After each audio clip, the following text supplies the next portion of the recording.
Hey guys, what's up? Welcome to topic 1, understanding VRay.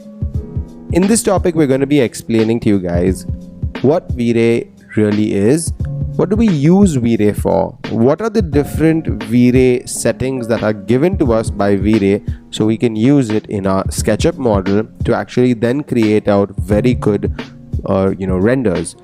This course is completely about interiors, but if you guys use the same logics, you can actually start doing exteriors as well.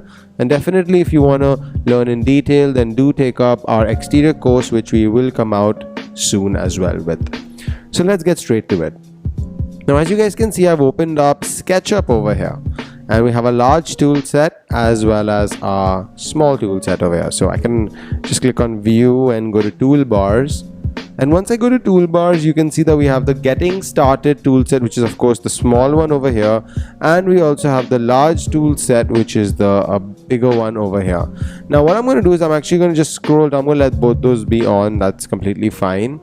And when you scroll down, you'll see you have VRay for SketchUp, VRay for lights, and VRay objects. Of course, you will only have VRay once it is installed in your computer. Now remember, we are using VRay 3.4, but you guys can use any higher version above that. Please don't use any lower version, then you might have an issue, because VRay 3.4 has really taken its game up, and it has really improved the whole setup of VRay. Now as you guys can see, I've opened up the VRay for SketchUp, the VRay for lights, and the VRay objects. I've actually kept them in a stepwise because I want you guys to understand each of them separately first, and we're going to go into the depths and the details of these three settings which VRay gives us. So as you guys can see, this is the first one, which is VRay for SketchUp. It consists of the asset editor, the render setting, and the render interactive. The next three settings over here are just the buffer frames. After that, we have the plane light, we have the sphere light, the cone light, which is spotlight, the IES light, which we can actually use external light.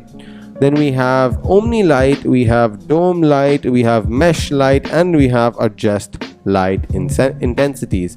Now the next thing over here is we have got a couple of things which come under VRay geometry, and basically that is infinite plane to create infinite plane proxies. It's got fur, and we also have a mesh clipper. So we're going to be talking about all of these things in details in each of the topics.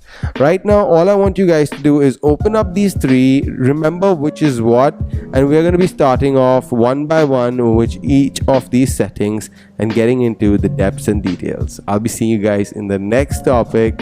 All the best, guys.